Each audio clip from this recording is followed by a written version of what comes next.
Di depan ini habis saya sapu. Jadi memang kita harus sapu setiap hari walaupun kotorannya sedikit. Karena kalau nunggu banyak nanti akan menimbulkan bau. Kurang lebih seperti itu. Nah, ini sih sharing saja ya teman-teman apa yang sudah kami lakukan, dan kami juga belajar di YouTube ternyata seperti itu. Jadi klik aja cara merawat entok. Nanti akan muncul salah satu namanya ya seperti inilah kandang kami, kandang biasa-biasa saja. Insya Allah kandang ini tepat, nyaman untuk unggas-unggas itu sendiri. Karena bicara kandang bagus itu relatif ya teman-teman. Teman-teman punya uang 5 juta buat kandang belum tentu cukup, ya kan? Teman-teman punya uang 2 juta rupiah buat bikin kandang belum tentu cukup. Tapi teman-teman punya uang 500.000 rupiah, kalau memang itu fungsinya tepat, insya Allah akan nyaman. Contoh plastik UV seperti ini murah, ini bisa buat menghalangi air hujan, namun matahari akan tetap dapat, seperti itu. Jadi kita harus pandai-pandai memanfaatkan keuangan kita, budget kita, situasi kita, lingkungan kita, seperti itu ya teman-teman. Warahmatullahi wabarakatuh. Jumpa lagi bersama Kandang Java dan Java Flower Farm serta Wanto Java. Kami YouTuber pemula yang masih belajar, dan konten kami mengenai unggas-unggas, terutama entok.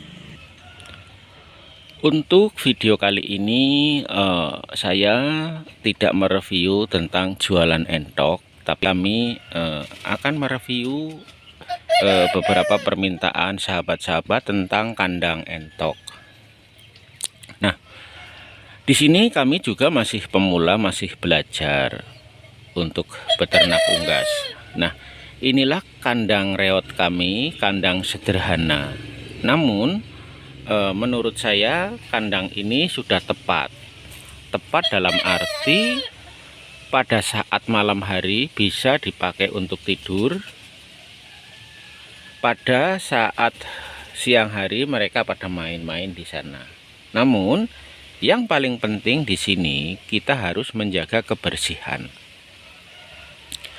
Pertama, sehat untuk endoknya. Kedua, sehat untuk yang pemiliknya. Sehat untuk lingkungannya. Karena kalau kita tidak pandai-pandai merawat kandang, maka yang akan terjadi adalah bau yang menyengat. Membersihkan kandang itu bagian dari cara merawat entok. Seperti ini, saya kasih sekat-sekat seperti ini. Nanti saya sapu, saya ambil kotorannya. Pertanyaannya kan belum banyak nya, justru mumpung belum banyak kita ambil, seperti itu. Kalau sudah banyak, nanti saya males ngambilnya dan pada akhirnya akan menimbulkan bau yang sangat menyengat. Nah, itu alasan mereka pada nggak mau pelihara entok. Karena apa? Pertama, entok jorok, buang kotorannya, seperti itu.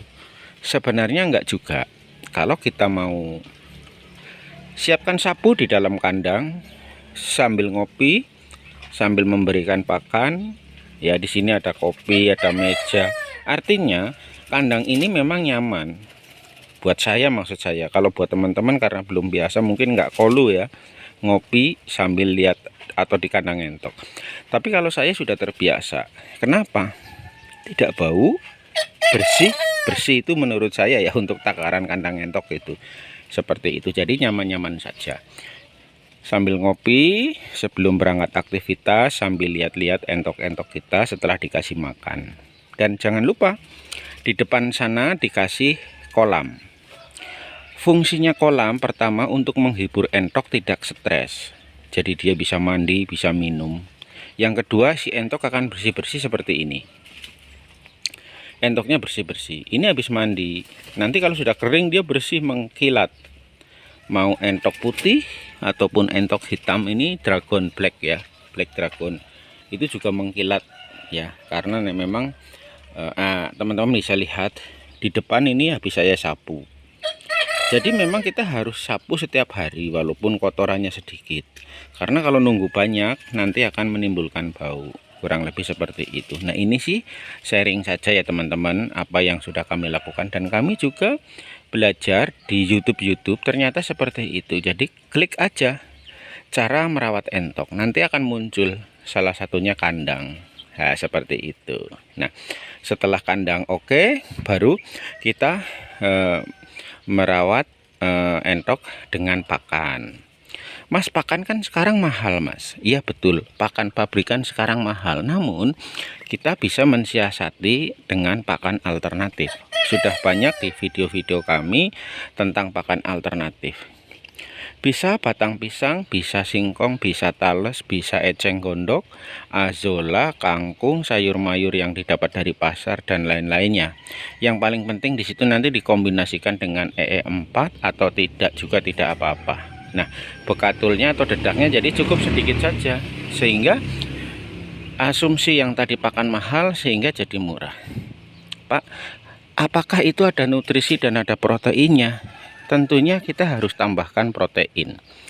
Protein bisa kita tambahkan dengan konsentrat pedaging, pur sedikit, pur 511 gitu. Jadi jangan juga purnya seabrek-abrek, ya juga jangan. Purnya cukup 1 genggam atau 2 genggam untuk protein saja. Konsentrat daging cukup 2 atau 3 sendok saja, seperti itu. Jadi untuk memodifikasi agar pakan yang sudah masuk ke dalam entok, perut entok itu bernutrisi dan berprotein tinggi. Selebihnya itu tadi, pakan alternatif itu tadi, jika kita sudah racik, kita sudah ramu, insya Allah dia akan mau makan, karena ada aroma pur, aroma konsentrat, dan ada dedaknya, sehingga menjadi nikmat. Untuk kandang seperti ini, kami membuat kandang reot, kandang biasa-biasa saja. Ini tidak habis 500.000 ya teman-teman ya, saya buat kandang itu di luar pagar ya. Untuk pagarnya saya habis 300.000, artinya 800.000, 1 juta lah, 1 juta sudah mendapatkan kandang seperti ini. Seperti itu ya teman-teman ya. Itulah kami, semoga video ini bisa menghibur buat teman-teman. Syukur-syukur teman-teman terinspirasi. Beternak entok atau unggas banyak yang bilang merugi, seperti itu ya. Tapi ya kita jangan dijadikan atau lahan penghasilan utama, bisa dijadikan sampingan. Kalau kita pelihara entok seperti ini untuk penghasilan utama, ya mungkin akan tekor. Karena apa? Biaya hidup sekarang mahal, butuh apa-apa kita tangkap entok, kita jual. Karena jualnya buru-buru, akhirnya jual murah, seperti itu. Jadi itu juga faktor. Kalau kita mau santai, kita jual ke penghobi seperti ini ya, ini harganya luar biasa ya, karena masih banyak teman-teman yang sedang mencari bibit-bibit entok berkualitas seperti itu. Jadi jual pun harus melihat situasi seperti ini menjelang tahun baru. Nggak usah kemana-mana, teman-teman akan diparanin sama tengkulak, seperti itu. Kita butuh biaya untuk pakan, nggak punya duit, kita tangkap satu, kita bawa ke pasar untuk beli pakan.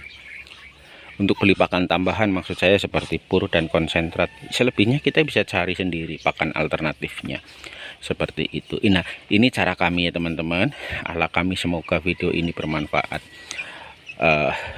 Jika memang dirasa bermanfaat, bantu ya dengan cara subscribe, like, komen.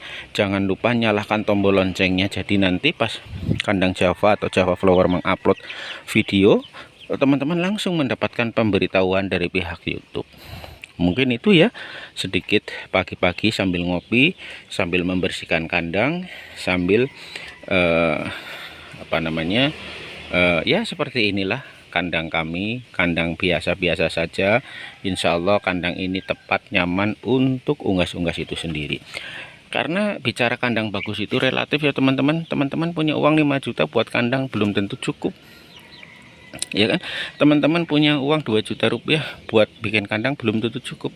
Tapi teman-teman punya uang 500.000 rupiah, kalau memang itu fungsinya tepat, insya Allah akan nyaman. Contoh plastik UV seperti ini murah, ini bisa buat menghalangi air hujan, namun matahari akan tetap dapat, seperti itu. Jadi kita harus pandai-pandai memanfaatkan keuangan kita, budget kita, situasi kita, lingkungan kita, seperti itu ya teman-teman. Sekali lagi, kami di sini tidak mengajari, kami hanya berbagi cerita saja, karena saya juga masih pemula. Ayo kita sama-sama sharing, sama-sama belajar. Semoga video ini bermanfaat. Salam beternak sampai manak beranak pinak. Terima kasih. Wabillahi taufiq wal hidayah. Wassalamualaikum warahmatullahi wabarakatuh.